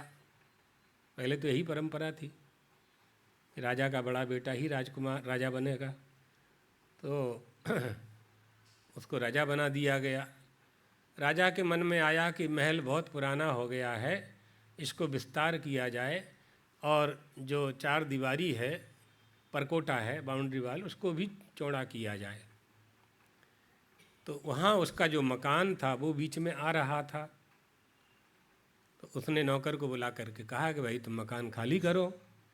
उसने कहा हजूर हम कहाँ जाएंगे, आपके पिताजी का दिया हुआ मकान है और हम तो 50 साल से रह रहे हैं, हमारे पिताजी भी महल की सेवा करते थे, अब मुझे ही 50 साल हो गए, मेरे पिताजी कब से रहते होंगे पता नहीं, कहाँ जाएंगे। राजा ने कहा जो भी हो खाली करना पड़ेगा। 1 साल व्यतीत हो गया, खाली नहीं किया उसने। तो राजकुमार ने दोनों को बुलाया, जाना ही पड़ेगा, कोई उपाय नहीं देखा, राजा से कौन युद्ध करेगा।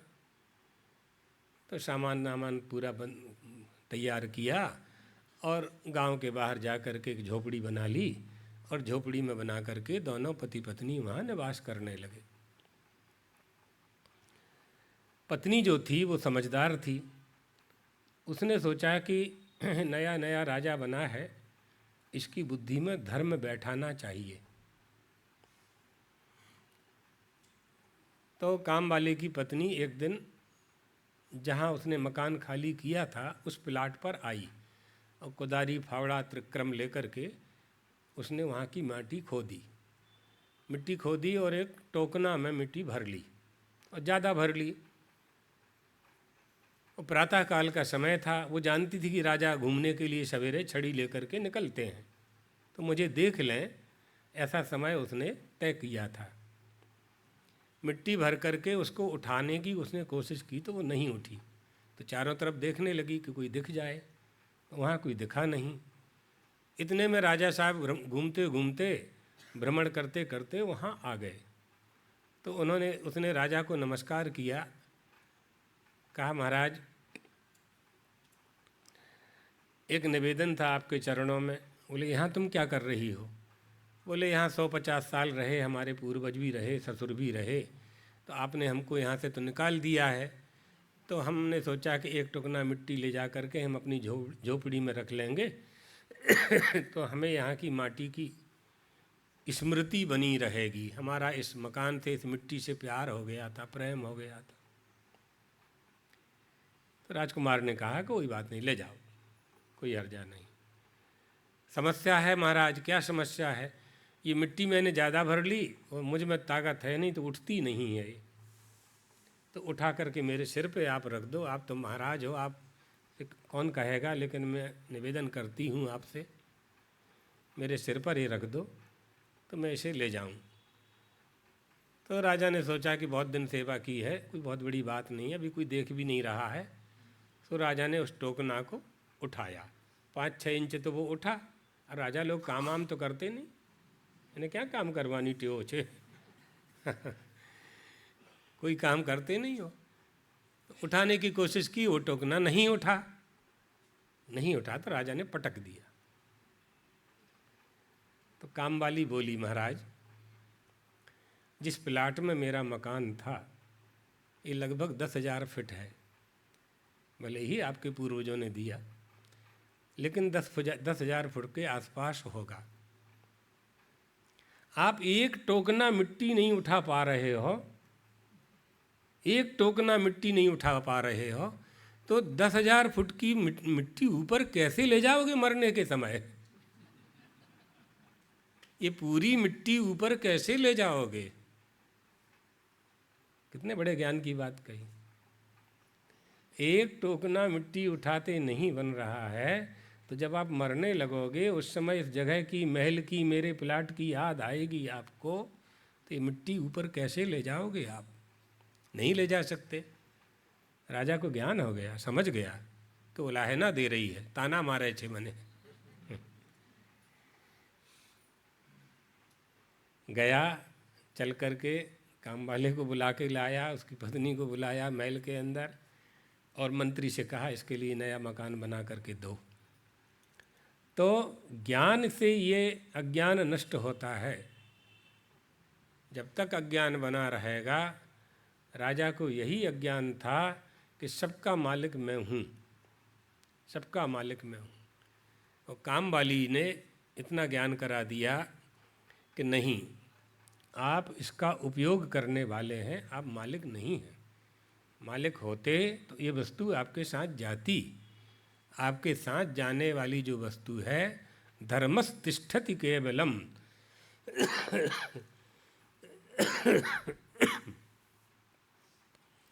आपके साथ जाने वाली जो वस्तु है वो धर्म का फल है। इसलिए धर्म का फल, धर्म का पालन करना चाहिए। धर्म का पालन क्यों करना चाहिए? क्योंकि नामुत्र ही सहायार्थम पिता माता च तिष्ठति, न पुत्रदारा न ज्ञातिर धर्मस्तिष्ठति केवलम। परलोक में कोई हमारी सहायता नहीं करता है, कोई सहायता नहीं करता है। पिता माता, भाई बंधु, नौकर, काम वाले, कोई सहायता नहीं करता। धन भी सहायता नहीं करता। जिस धन को हमने कमाया वो धन यहीं रह जाता है। जिन हाथों के द्वारा संपादन किया वो हाथ भी यहीं रह जाते हैं। जिनके लिए कमाया वो भी यहीं रह जाते हैं, वो भी साथ में नहीं जाते हैं। तो साथ में कौन जाता है? अच्छे कर्मों का जो फल है, अच्छे कर्म करने का जो फल है, वो साथ में जाता है। इसलिए धर्म का पालन करना चाहिए। सुख मिच्छन्ति सर्वे ही तच्च धर्म समुद्भवम। मनुष्यों, यदि सुख चाहते हो तो सुख धर्म से ही पैदा होगा। इसलिए धर्म का पालन करते रहना चाहिए। धर्म का पालन किए बिना न लोक बनेगा और न परलोक बनेगा। लोक और परलोक का निर्माण करना है तो धर्म का पालन अवश्य करना चाहिए। ये बात।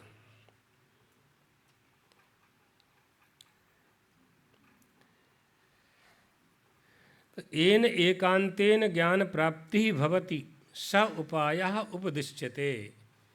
ज्ञान की प्राप्ति कैसे होगी, इस उपाय को बताते हैं। ज्ञान कैसे मिलेगा?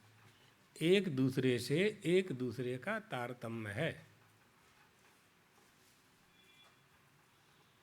वो कैसे पूरा होगा यह बताया जा रहा है। ये बताया कि नहीं ज्ञानेन सदृशम पवित्रम ही विद्यते। ज्ञान के जैसा कोई पवित्र है नहीं, न कर सकता। आपको ज्ञान ही पवित्र कर सकता है। और वो ज्ञान कैसे प्राप्त होगा? श्रद्धावान लभते ज्ञानम तत्परः संयतेन्द्रियः ज्ञानं लब्ध्वा परां शान्तिम् अचिरेणाधिगच्छति। ज्ञानं लब्ध्वा परा शान्तिमचिरेणाधिगच्छति।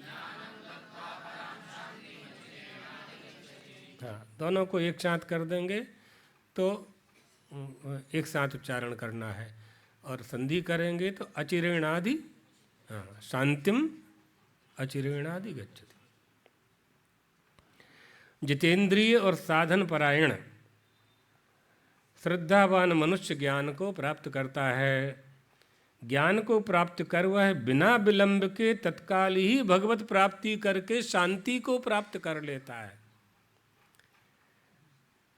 अब यही उद्देश्य है मनुष्य का। उद्देश्य क्या है? शांति की ही प्राप्ति तो उद्देश्य है, दूसरा कोई टारगेट उद्देश्य तो है नहीं मनुष्य का। जितना भी काम मनुष्य करता है वो शांति के लिए ही करता है, आनंद के लिए ही करता है। करने का जो फल है वो क्या है? व्यापार करने का फल क्या है? धन की प्राप्ति। धन का फल क्या है? धन का फल क्या है? सुख की अनुभूति, सुख की प्राप्ति। तो आप धन प्राप्त करना क्यों चाहते हैं?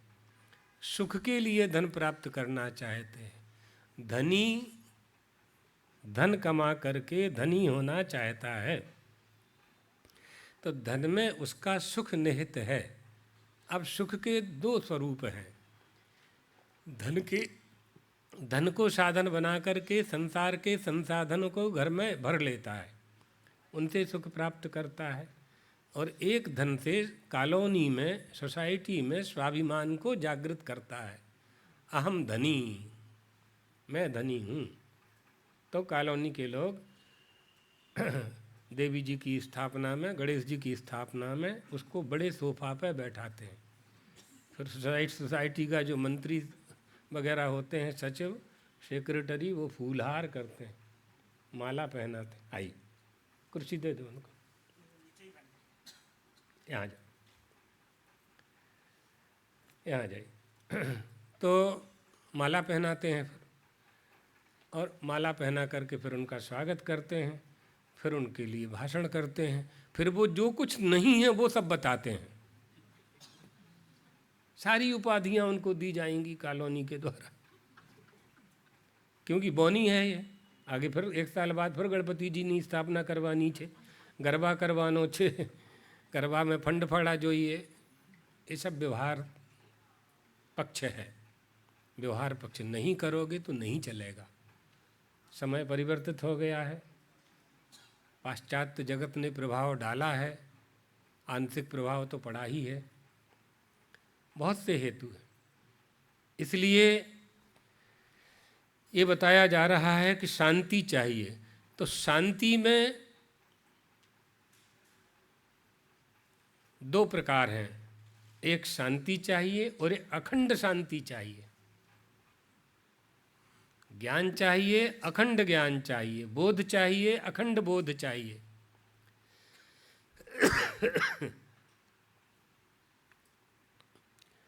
विषयों का ज्ञान तो आपको इंद्रियों से हो जाता है, लेकिन खंड खंड का होगा।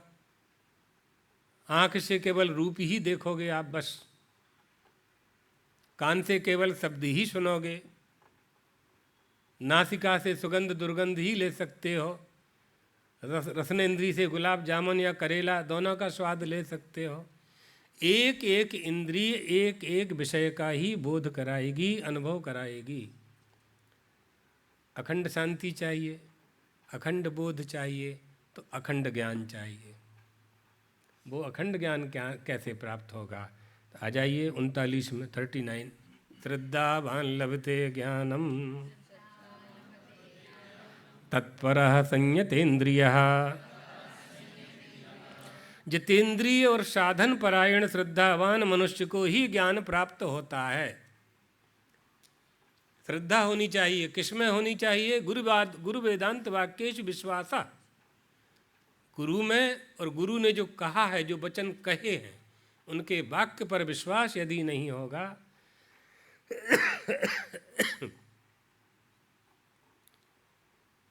तो ज्ञान की प्राप्ति नहीं होगी।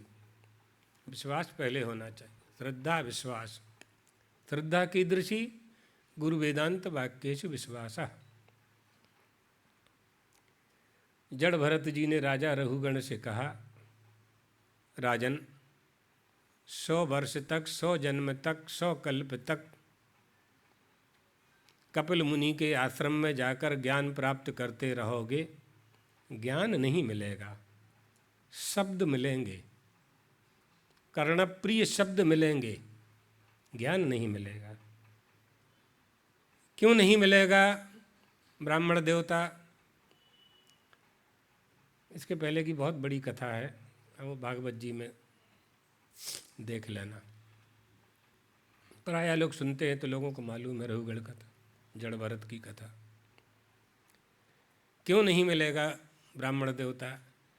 तो जड़ भरत बोले, राजा होने का अभिमान, सिंधु सौवीर राष्ट्रपति होने का अभिमान, पालकी पर बैठ कर के ज्ञान प्राप्त करने का अभिमान, ये मेरे चारों सेवक हैं और चारों कहार हैं, ये पालकी मेरे लिए है। मैं पालकी में जा कर के कपिल मुनि जी के आश्रम में, गुरु के आश्रम में जाके ज्ञान प्राप्त करूँगा। ये अभिमान गुरु के उपदेश को धारण नहीं करने देगा, नहीं करने देगा। डब्बा खाली होना चाहिए, यहाँ भी खाली होना। जब तक यहाँ गोबर भरा रहेगा तब तक खीर का स्वाद जीव को नहीं मिलेगा, नहीं मिलेगा।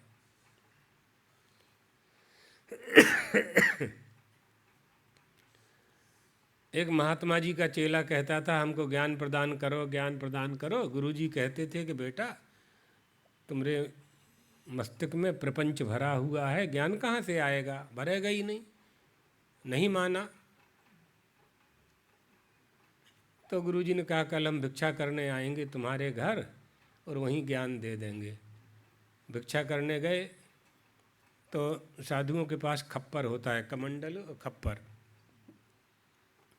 तो खप्पर में उन्होंने गोबर रख लिया और कहा, भवति भिक्षाम देहि। अब वो खीर लाया, इसी में डाल दो।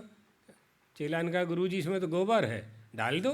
अरे खीर बिगड़ जाएगी, गोबर में खीर पड़ेगी तो खीर बिगड़ जाएगी। मैंने सुंदर खीर बनाई है, दूध की, केसर की, बादाम डाली है, उसमें मिश्री डाली हुई है। नहीं बेटा डाल दो तुम। गुरुजी पूरा परिश्रम बेकार जाएगा, आपको स्वाद भी नहीं आएगा। तो गुरुजी ने कहा, हमारा ज्ञान नहीं बिगड़ेगा तेरी खोपड़ी में जो कचरा भरा है। नहीं दिन रात जो अधर्म का धन इकट्ठा करके गिनता रहता है, पानी लगा लगा करके गड्डी बना बना करके रखता रहता है। गड्डी तो निकाल पहले यहाँ से, तब तो ज्ञान भरे। ये बात नहीं, ज्ञान है सदृशम पवित्रम ही विद्यते। ये ज्ञान होना चाहिए। धन से हमें जो प्राप्त करना है वो धन से हमें प्राप्त करना चाहिए। धन से हमें क्या प्राप्त करना है? सुख, आनंद और शांति। अब उसका उपाय आना चाहिए। जैसे धन कमाने का उपाय आता है मनुष्य को, धनार्जन किस तरीके से किया जाता है ये मनुष्य जानते हैं। इसी तरह से यह जानना भी जरूरी है कि धन से शांति कैसे मिलेगी, आनंद की प्राप्ति कैसे होगी। क्यों जानना चाहिए? इसलिए जानना चाहिए कि हम धनी हो गए। पहले तो यह जानो कि धनी क्यों हुए हम, है ना। पीछा नहीं, बाद की बात तो बाद में, लास्ट में। पहले तो ये जानो कि हम धनी कैसे हुए और हमारा पड़ोसी निर्धन कैसे हो रहा है, हो गया है। तो सीधा सीधा उत्तर है संक्षेप में कि पहले किया था तो आज पाया, और अब नहीं करेंगे तो फिर नहीं पाएंगे। इसलिए करना चाहिए धर्म का पालन। कैसे करें? का ज्ञान प्राप्त करना है, ज्ञान से सारे कर्म भस्म हो जाते हैं। तो ज्ञान कैसे प्राप्त होगा? का श्रद्धावान को ही ज्ञान प्राप्त होगा, सत्यपरायण को ही ज्ञान प्राप्त होगा। गुरु के चरणों में श्रद्धा होगी, उसी को ज्ञान प्राप्त होगा।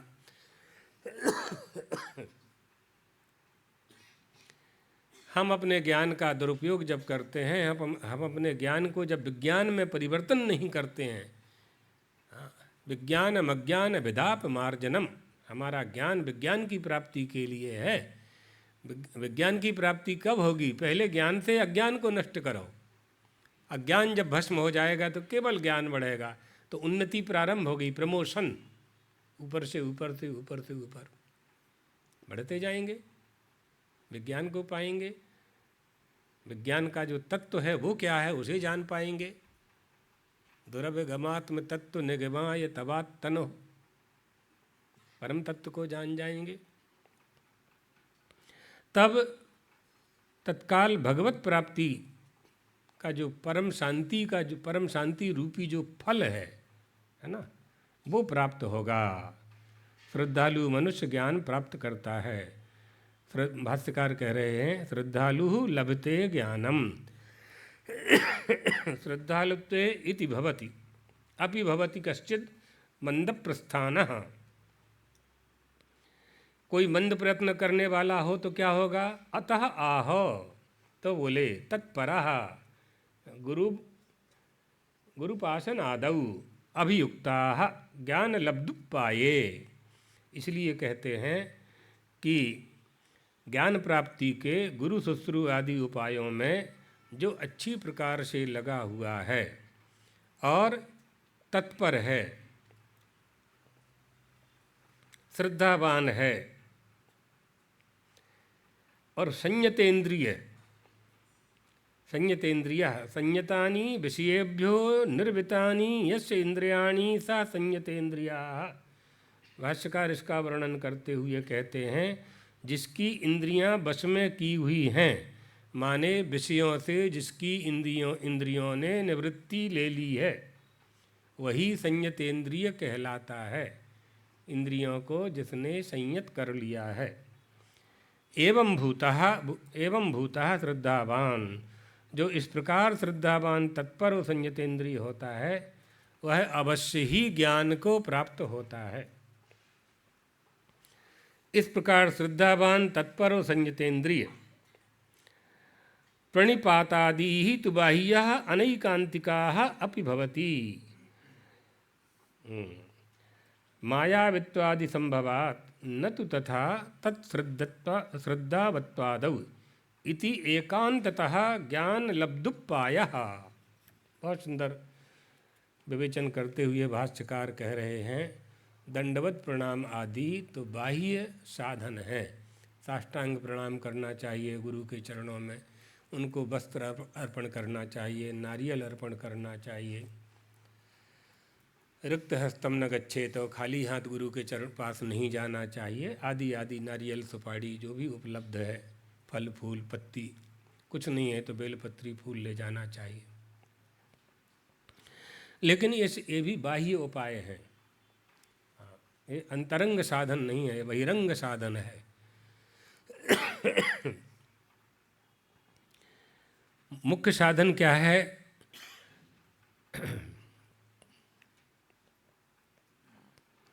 निश्चय रूप से अगर ज्ञान प्राप्ति करनी है तो गुरु के चरणों में बिल्कुल श्रद्धा हो जानी चाहिए।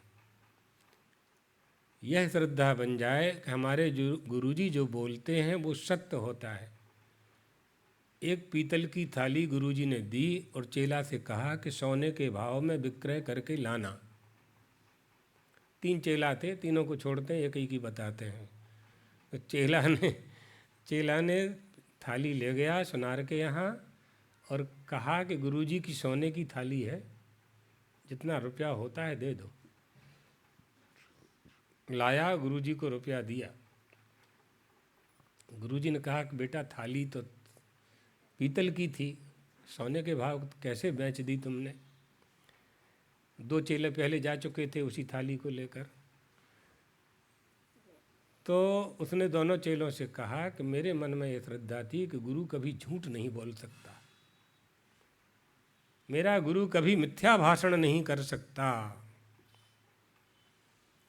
तो पीतल की थाली सोने की हो गई सुनार के हाथ में आते ही, है ना। तो परम श्रद्धालु आदि उपायों में यानी गुरु के साथ कभी कपट नहीं करना है। गुरु सन कपट मित्र सन चोरी, गुरु के साथ कपट नहीं करना चाहिए और मित्र से छल नहीं करना चाहिए, चोरी नहीं करनी चाहिए। जहाँ छल होता है वहाँ सहज स्वभाव जो मनुष्य का है वो छल षड्यंत्र के द्वारा आच्छादित हो जाता है। इसलिए वेद व्यास जी श्रीमद् भागवत में कहते हैं कि धर्मः प्रोज्झित कैतवोत्र परमो निर्मत्सराणाम सताम। मैं ऐसे धर्म का निरूपण करता हूँ जो कपट रहित है, जो धर्म कपट रहित है।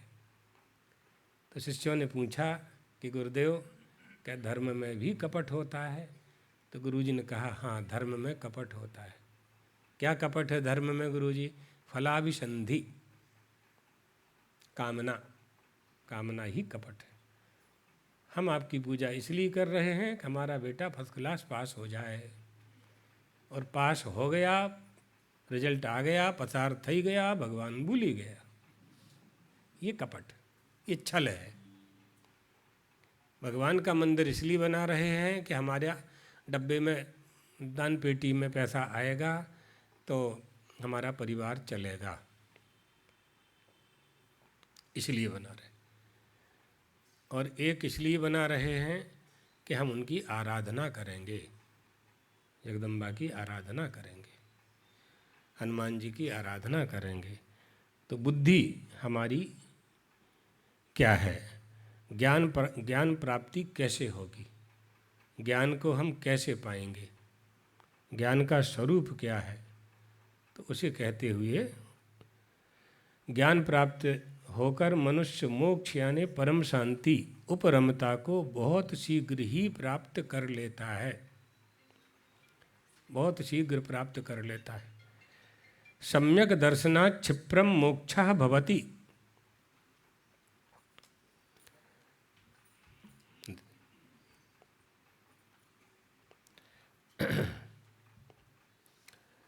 शास्त्र न्याय प्रसिद्धः सुनिश्चितः अर्थः सम्यक दर्शनात् क्षिप्रम मोक्षः भवति।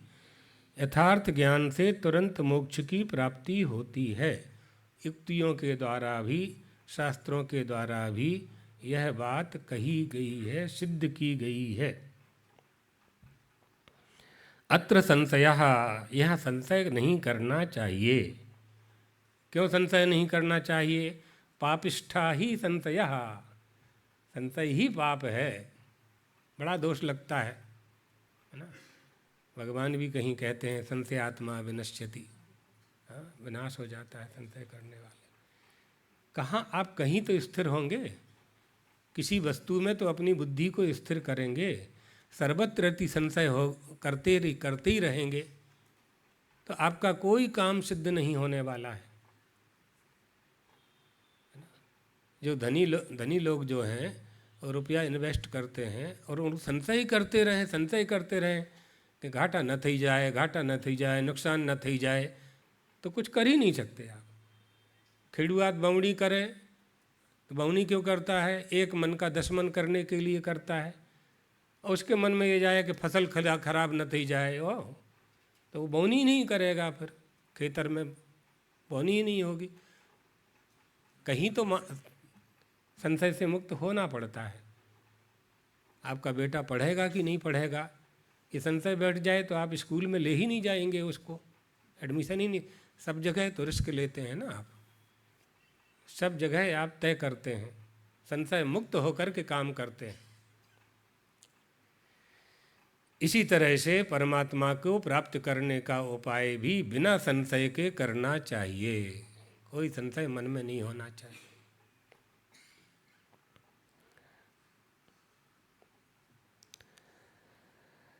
इस विषय में संशय नहीं करना चाहिए। अज्ञश्चाश्रिद्दधानश्च संशयात्मा विनश्यति नायं लोकोस्तु न परो न सुखम संशयात्मनः। जो विवेकहीन पुरुष होते हैं, जिनके मन में हमेशा संशय बना रहता है, वो ऐसे मनुष्य परमार्थ से भ्रष्ट हो जाते हैं।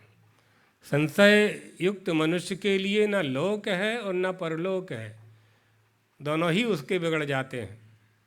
पिताजी पर संशय करेगा, संशय वाली बुद्धि होगी तो पिताजी पर संशय करेगा, भाई पर संशय करेगा, पत्नी पर संशय करेगा, पत्नी पति पर संशय करेगी, माता पिता एक दूसरे कोई किसी पर विश्वास ही नहीं करेगा तो संसार जगत का जो व्यवहार है वो चल नहीं सकता है।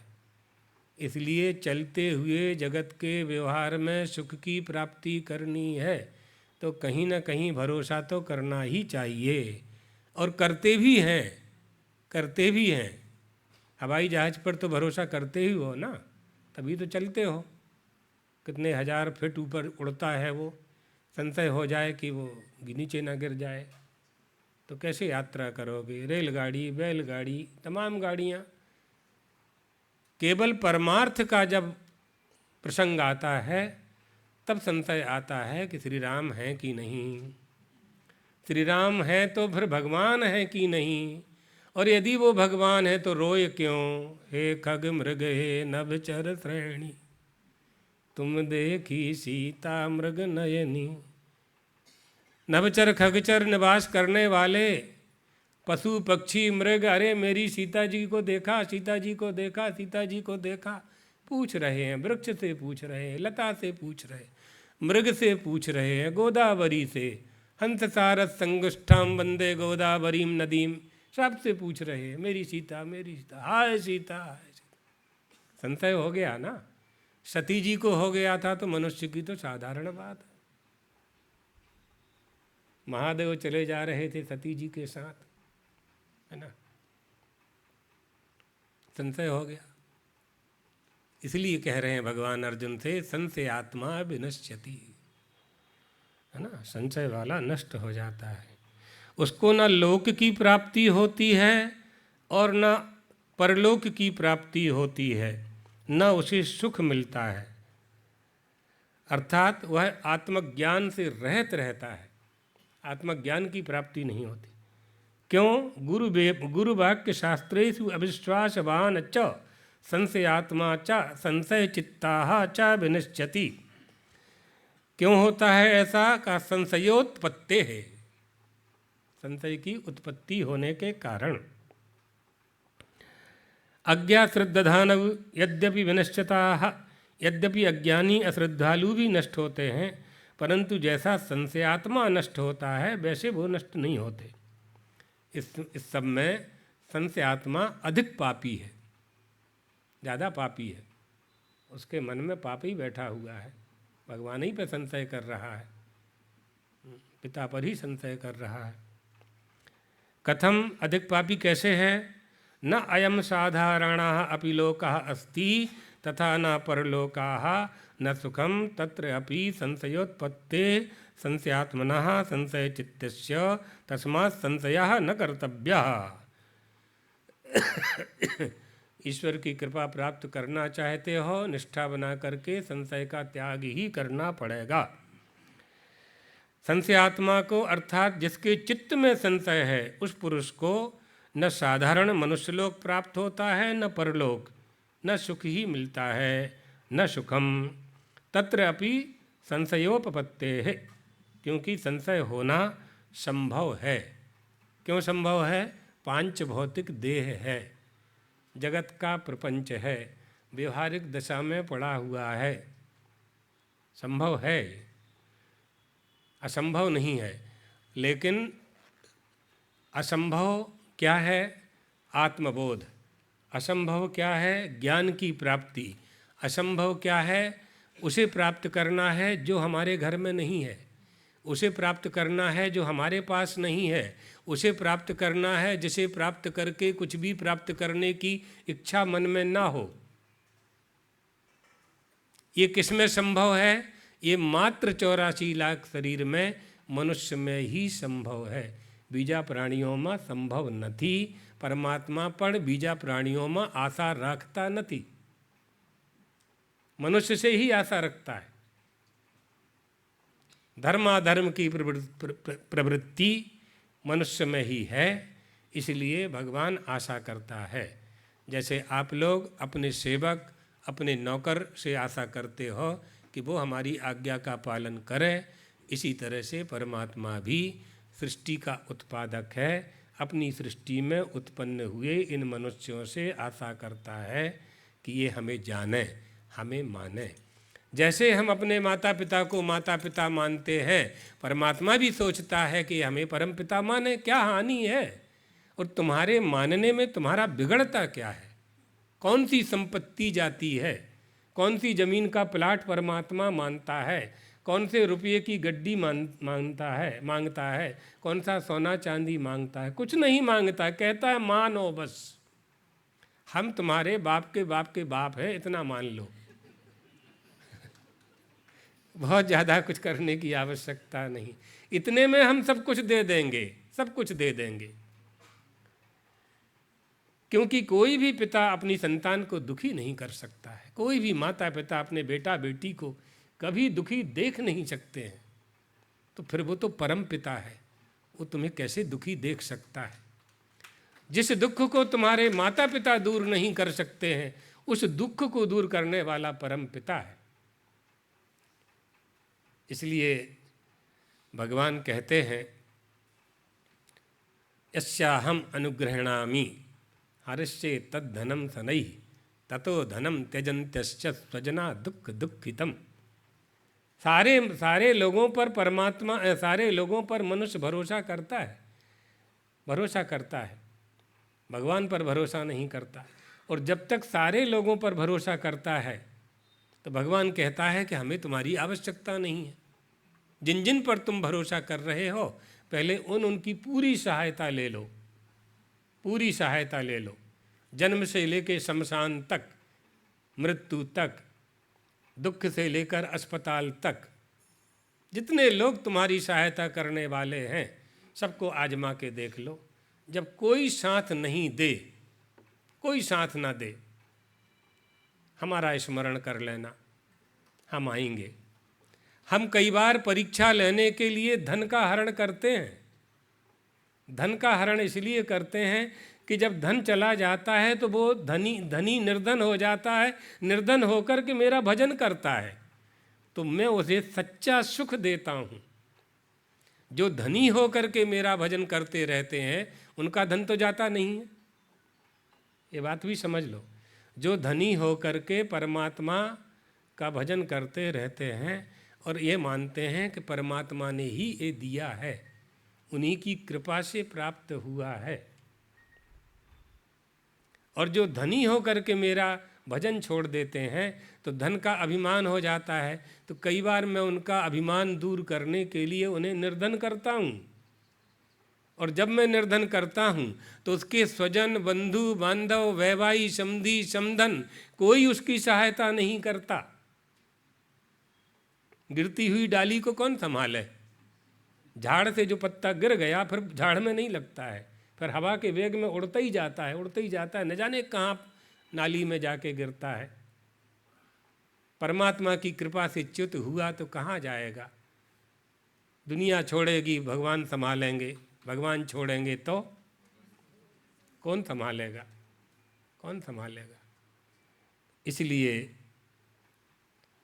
फिर वो स्वजना दुख दुखितम, अपने मित्रों के द्वारा, रिश्तेदारों के द्वारा, समधी समधन के द्वारा दुख प्राप्त होने के कारण फिर मेरी शरण में आता है। फिर मैं उसको गले लगाता हूँ, फिर मैं उसका आलिंगन करता हूँ, उसको गले लगाता, फिर मैं अपनी गोद में बैठाता हूँ, अपना पुत्र बनाता हूँ, नहीं अपना सखा बनाता हूँ, नहीं अपना पिता बनाता हूँ। दशरथ को मैंने पिता बनाया, वसुदेव को मैंने पिता बनाया, कश्यप को मैंने पिता बनाया, सबको पिता बनाया। मैं पिता बन करके उनकी सहायता करता हूँ, मैं मित्र बनकर के सहायता करता हूँ, मैं पुत्र बनकर के सहायता करता हूँ, उनके किए हुए का फल उन्हें देता हूँ,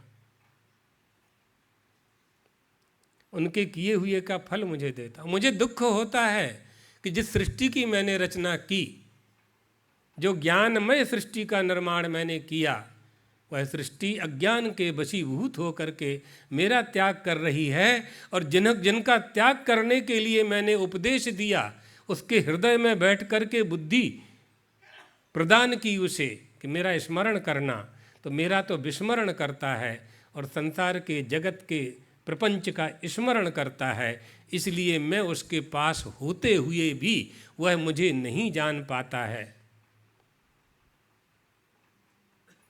जब नहीं जान पाता है तो फिर मैं जनाने के लिए अवतार लेता हूँ। मुझे अवतार लेने की क्या आवश्यकता है?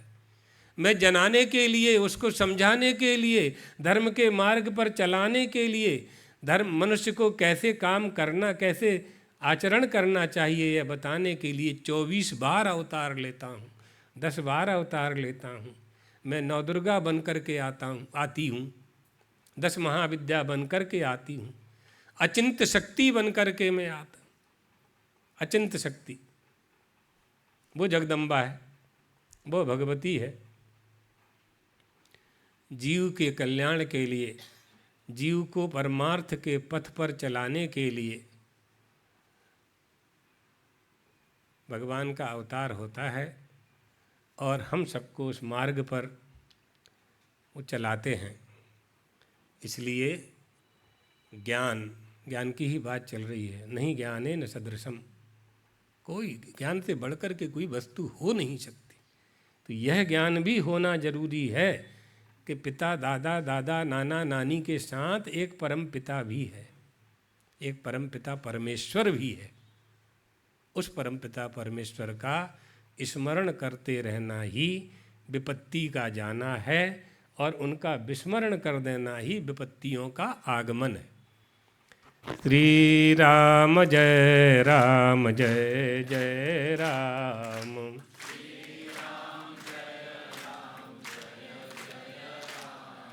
श्री राम जय राम, जय जय राम।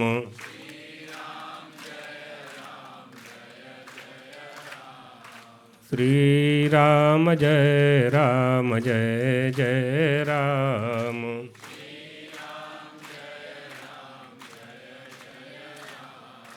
प्यारे जरा तो मन में विचारो,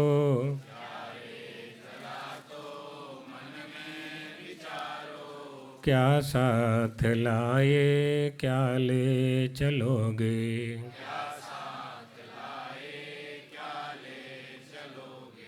जाता सदा साथ यही पुकारो,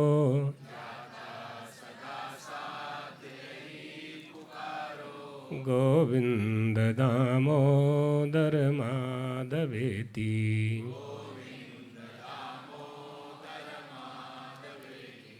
गोविंद दामोदर माधवेति।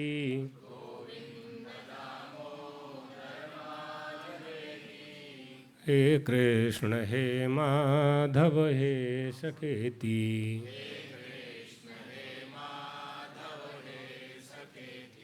गोविंद दामोदर माधवेति।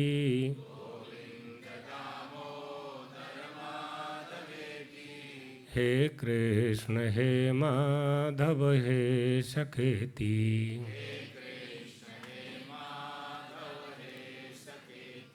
श्री कृष्ण गोविंद हरे मुरारे,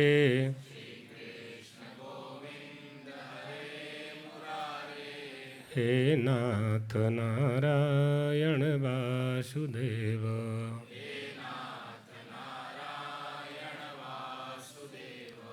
प्यारे जरा तो मन में विचारो,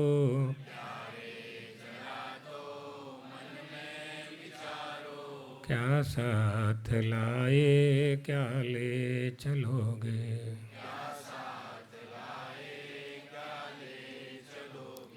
द्वारकाधीश भगवान की, आनंद कंद भगवान रामचंद्र की, सद्गुरुदेव भगवान की।